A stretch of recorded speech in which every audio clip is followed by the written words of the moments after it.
Hello, fishers. Welcome to our next session, which is all about systems and how systems run your business and people run the systems. Look forward to seeing you in the content.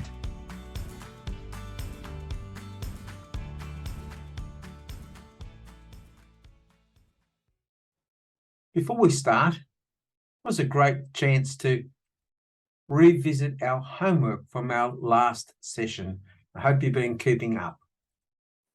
So you draw up the 6 keys to a winning team and make sure you had all those elements in place.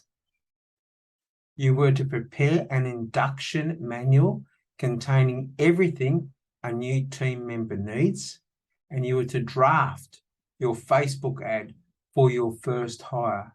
McDonald's is one of the best examples of leverage at work. They are doing even more business with even less people. And they have done this by dividing everything up to grow it. They've divided and built systems around everything that they do. And when you look back over how they started, how Ray Kroc first saw this business not as a hamburger restaurant, but as a system. And that's why he invested so heavily. He was buying a system. The keys to leverage is all about systems, because systems are saving yourself time, energy, and money. There are 4 ways to leverage your business. One is through people and educating yourself on things that you just don't know about running a business, educating your people about better ways to do and support you, systems and technology, delivery and distribution, and test and measuring. And that's what I want to spend a few minutes on right now, which is test and measuring. If an engine in your vessel has broken down, you don't take out the whole engine and throw it away and put a new one in. You diagnose where the problem is and either repair or swap out that part. You see, it's exactly the same when you build systems for your business. Once you've mapped out the whole of the system, if something's not working, you don't necessarily start all over again. You work to find out where the break is and repair and replace that. Exactly the same as how your engine would be managed. So through test and measuring, and there's no shortcut, you have to test and measure everything, you'll find when a system works, and you'll repeat it, and you repeat it, and you repeat it. One of the most simplest systems I can think of is the emergency exit card in the back of the seat of an aeroplane pocket. There's usually about 9 or 12 squares there. That card communicates in any language to any demographic how to get out of an airplane that's just crashed in a time when you probably are most stressed. That system has been tested and tested and tested, and it's became so simple, but it communicates exactly what has to happen. An organizational chart. Where you say, hang on, we're just a fishing business. That's right, but you're a fishing business of the future. And an organizational chart is something that every business has. Now, right now, your name is going to be in every one of those squares. But as you grow, you will sack yourself one from these squares. But right now, your name is on all of them. And that's a great time to start systemizing it because you're doing it.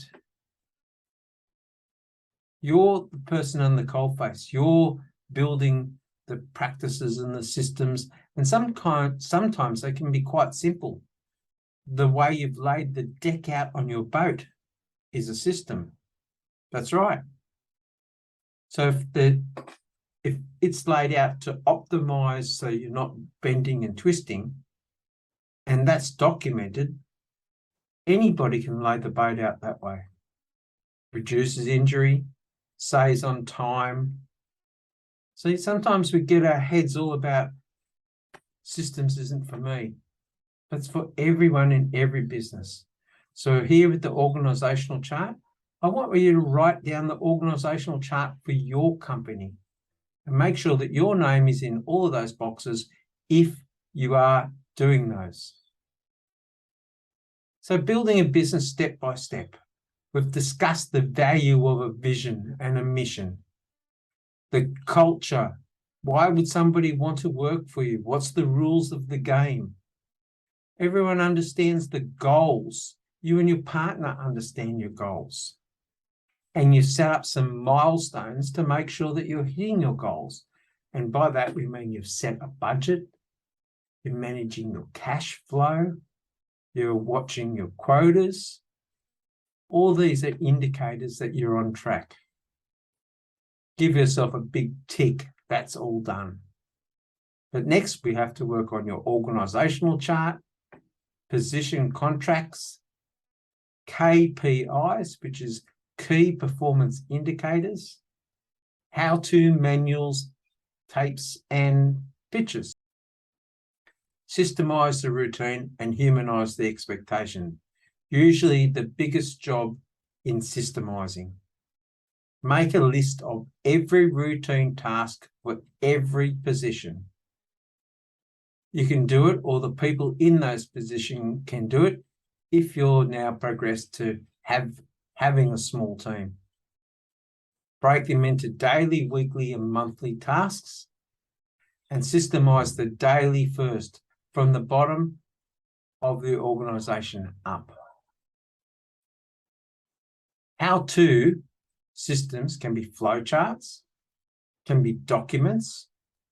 Checklists are my particular favorite because I get using the pilot's or aeroplane analogy.